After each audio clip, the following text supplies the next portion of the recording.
প্রতি সপ্তাহে নতুন নতুন ভূতের গল্প দেখতে সাবস্ক্রাইব করুন বাংলা ভূতের গল্প চ্যানেলটিকে। সেই সাথে বেল আইকন প্রেস করতে ভুলবেন না। আপনি যা ভাবছেন ঠিক তাই। আমি মারা গিয়েছিলাম অনেক আগেই। আমি এখান থেকে কোথাও যাব না। বন্ধুরা, আজকের এই ভৌতিক গল্পটি পাঠিয়েছিল প্রামিতা মাইতি। আজকে সকাল থেকেই বেশ শীত পড়ছে। ধোয়া ওঠা এক কাপ গরম দুধ চা পান করছিলাম সোফায় বসে। হঠাৎ মনে পড়ল, আরে আজ তো 31 জানুয়ারি। আমার ছেলে বিমলেশ, সে ডাক্তারি পাশ করেছে, আর আজকে সে কোনো এক সরকারি হাসপাতালের দায়িত্ব পাবে। এই ব্যাপারটি আমার মনে আসতেই বেশ গর্ব অনুভব করলাম। আর মনে পড়ে গেল আজ থেকে প্রায় 25 বছর আগের কিছু ঘটনা। আমি তখন সবে ইঞ্জিনিয়ারিং পাশ করে চাকরির চেষ্টা করছিলাম। কিছুদিনের মধ্যেই আমি সরকারি পিডব্লিউডি এর এক্সিকিউটিভ অফিসার পদে চাকরি পেয়ে গেলাম। আমার চাকরি পাওয়ার সংবাদে বাবা এতটাই খুশি ছিলেন যে তিনি তার বহুদিনের সঞ্চিত টাকা দিয়ে আমাকে একটি বাইক কিনে দিলেন। মে মাসের 10 তারিখ সোমবার, আমার চাকরির প্রথম দিন। অনেক সকালে ঘুম থেকে উঠে তৈরি হয়ে যাই অফিস যাওয়ার জন্য। আমি বাবাকে প্রণাম করে বাইক নিয়ে বেরিয়ে পড়লাম অফিসের উদ্দেশ্যে। রাস্তার মাঝে কোথাও না থেমে একটানা বাইক চালিয়ে সোজা পৌঁছে গেলাম অফিসের সামনে। সরকারি অফিস যেমনটা হয় আর কি, খুব একটা গোছালো না। তবে এক্সিকিউটিভ অফিসার হিসাবে আমার কেবিনটি বেশ গোছালো লক্ষ্য করলাম। আমি চেয়ারে বসে পুরো অফিস ঘরটা দেখতে শুরু করলাম। আর ঠিক এই সময়ই একজন কালো কোট পরিহিত ব্যক্তি প্রবেশ করলেন। নমস্কার জেন্টলম্যান, আমি সতীশ রায়, তোমার সিনিয়র। নমস্কার স্যার, আমি সমীর কুণ্ডু। দয়া করে বসুন স্যার। বলাই, এই বলাই, বলিয়ে বাবু, কি দরকার? দুধ দিয়ে দুটি স্পেশাল চা বানিয়ে নিয়ে এসো। আপনার সাথে পরিচিত হয়ে বেশ ভালো লাগছে। আমাদের এখানে সবাই খুব মিশুকে লোক। আস্তে আস্তে সবার আপনার সাথে পরিচয় হয়ে যাবে। হ্যাঁ স্যার, নিশ্চয়। এমন সময় এক 18 থেকে 20 বছরের যুবক এসে দুটি চা টেবিলের উপর রেখে গেল। চায়ে বেশ একটা তৃপ্তি সহকারে চুমুক দিয়ে সতীশ রায় বললেন, এবার একটু কাজের কথায় আসি। আমি হ্যাঁ সূচক মাথা নাড়ালাম। এখানে কাজের চাপ মোটামুটি। শীঘ্রই গোপীগঞ্জে আমাদের একটা প্রজেক্ট শুরু হবে এবং সেটি খুবই গুরুত্বপূর্ণ। গোপীগঞ্জ? হ্যাঁ, আসলে একেবারে শুরু হবে বললে ভুল হবে, কারণ প্রজেক্টটি গত বছরই শুরু হয়েছিল, কিন্তু এক মর্মান্তিক দুর্ঘটনায় তখনই প্রজেক্টটি বন্ধ হয়ে যায়। তবে এবার সেই প্রজেক্টটি আবার শুরু হতে যাচ্ছে। ও আচ্ছা। ঠিক আছে সমীর বাবু, আপনি আপনার নতুন অফিসের সব কিছু ভালো করে দেখে নিন। লাঞ্চের সময় দেখা হবে। এই কথা বলেই লোকটি আমার রুম থেকে প্রস্থান করলেন। আমি তার যাওয়ার পথের দিকেই তাকিয়েছিলাম এবং রুমের বাহিরে তার অদৃশ্য হয়ে যাওয়ার পর আমি টেবিলের উপরের একটি ফাইল হাতে নিতে যাব, ঠিক এমন সময় আমার ফোন বেজে উঠল। আমি দ্রুত ফোনটি রিসিভ করলাম। হ্যালো। সমীর বাবু বলছেন? হ্যাঁ, আপনি কে বলছেন? Hello hello. উপাস থেকে আর কোনো কথা এলো না এবং সেই সাথে ফোন রেখে দেওয়ার শব্দ শুনতে পেলাম।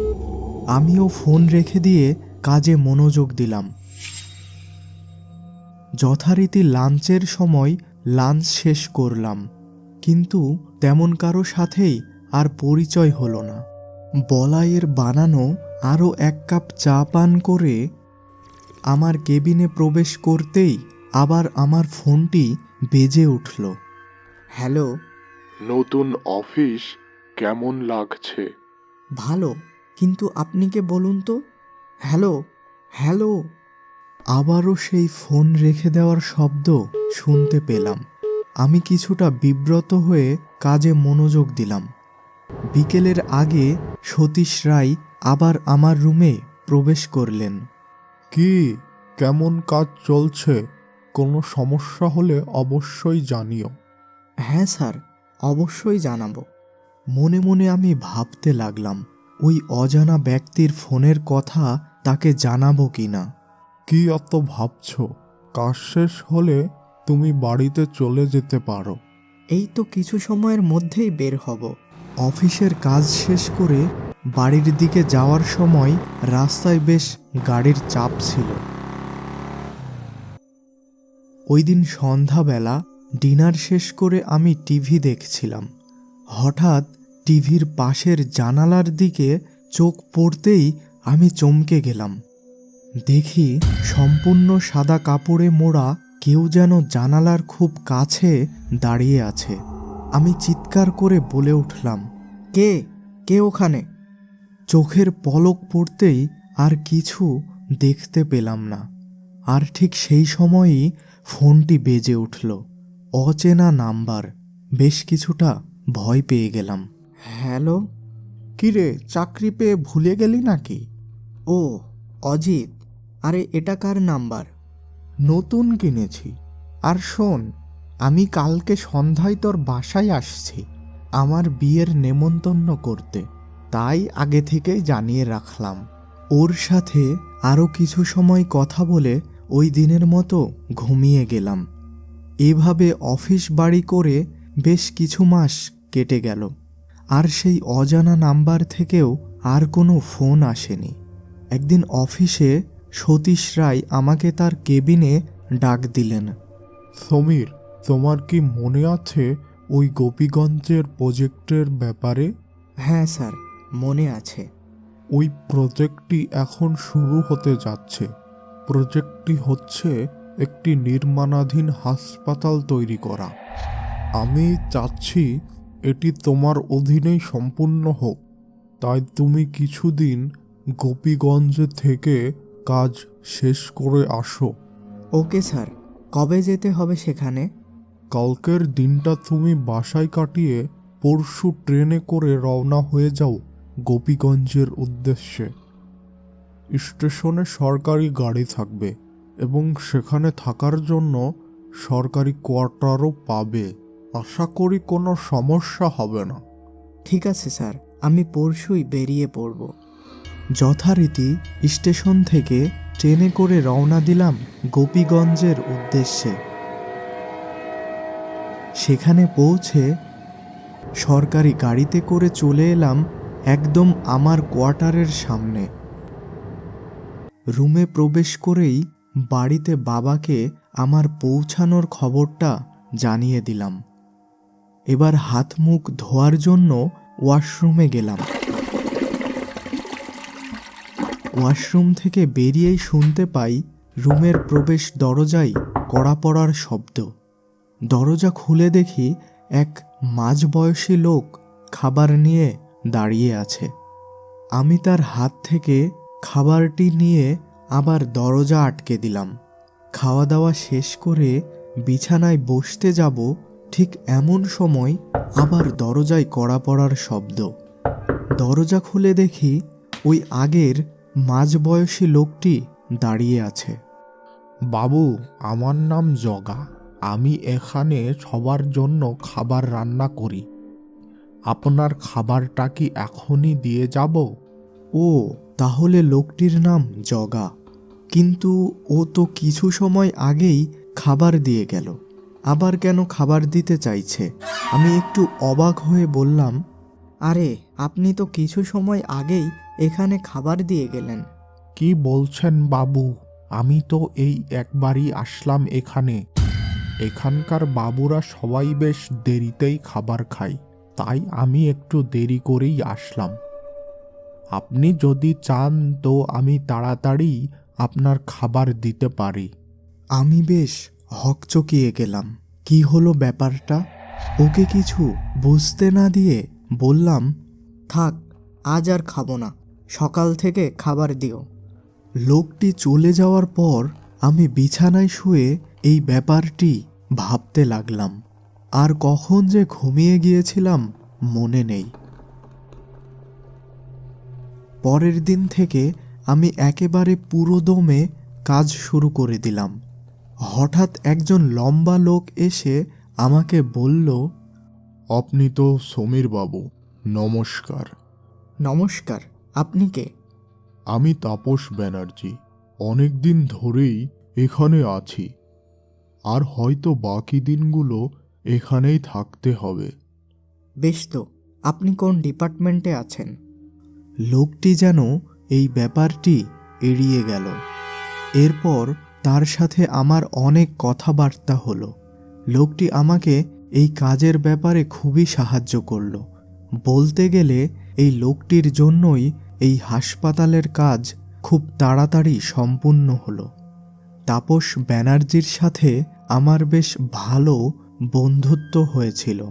একদিন রাতে গোপীগঞ্জের কোয়ার্টারের রুমে বসে আমি এই হাসপাতালের পুরনো থেকে নতুন সমস্ত ফাইলগুলো মিলিয়ে নিচ্ছিলাম, কারণ আর কিছুদিনের মধ্যেই আমাকে এই গোপীগঞ্জ ছেড়ে আগের অফিসে চলে যেতে হবে। হঠাৎ একটি ফাইলের কিছু লাইনে চোখ পড়তেই আমার হৃদস্পন্দন বেড়ে গেল। সেখানে লেখা, কাজ চলাকালীন সময় জুনিয়র এক্সিকিউটিভ অফিসার তাপস ব্যানার্জির মৃত্যুতে আপাতত এই প্রজেক্টটি বন্ধ করা হলো। এবং নিচের ছবিটি দেখে আরও অবাক হয়ে গেলাম। ছবির নিচে লেখা, মৃত তাপস ব্যানার্জি। ঠিক সেই সময়ই আমার রুমের মধ্যে একজন প্রবেশ করেই বলে উঠল, আপনি যা ভাবছেন ঠিক তাই। আমি মারা গিয়েছিলাম অনেক আগেই। বাবার অনেক শখ ছিল এই গোপীগঞ্জে একটা হাসপাতাল হবে। আমিও তার ইচ্ছা পূরণের চেষ্টাই করেছিলাম, কিন্তু মৃত্যু আমাকে সেই কাজ সম্পূর্ণ করতে দিলই না। তাপস ব্যানার্জির কথা শুনতে শুনতে কখন যেন আমি অজ্ঞান হয়ে গিয়েছিলাম চেয়ারের উপরেই। চোখ খুলেই দেখি আমি হাসপাতালে। কি ব্যাপার, এখন কেমন বোধ করছো? ভালো। আচ্ছা, তাপস ব্যানার্জিকে? তাপস ব্যানার্জি পিডব্লিউডিতে আপনার পদেই চাকরি করত। এই হাসপাতাল তৈরির সময় তিনি এখানকার ছাদ থেকে পড়ে যেয়ে মারা যান। হঠাৎ তার কথা কেন? না, এমনি। আপনি দ্রুত আমাকে বাসায় পৌঁছানোর ব্যবস্থা করে দিন। আজকে তো সম্ভব হচ্ছে না। রাতটা পেরোলেই আপনাকে কাল সকালে বাসায় পৌঁছে দেওয়া হবে। ওই রাতেই ওই হাসপাতালের রুমে আমি আরেকবার তাপস ব্যানার্জিকে দেখেছিলাম। আপনাকে অনেক ধন্যবাদ। বাবার ইচ্ছা পূরণে আপনি আমাকে অনেক সাহায্য করেছেন। তবে আপনাকে আমি আর কখনো দেখা দেব না, কিন্তু জানবেন আমি সর্বদা এই হাসপাতালের আশেপাশেই থাকব। অনেকেই আমাকে দেখতে পাবে, আবার অনেকেই পাবে না। আমি এখান থেকে কোথাও যাব না। এখনো ওই হাসপাতালের রাতের কথা ভাবলে আমার গা শিউরে ওঠে। হঠাৎ লক্ষ্য করলাম আমার ছেলে আমার সামনে এসে হাজির। কিরে, কখন আসলি? আর পোস্টিং হলো কোথায় তোর? বাবা, আমার গোপীগঞ্জ সরকারি হাসপাতালে পোস্টিং হয়েছে। আপনাদের অসংখ্য ধন্যবাদ আমাদের ফেসবুক পেজের ভিডিও আপনাদের আইডিতে শেয়ার দেওয়ার জন্য।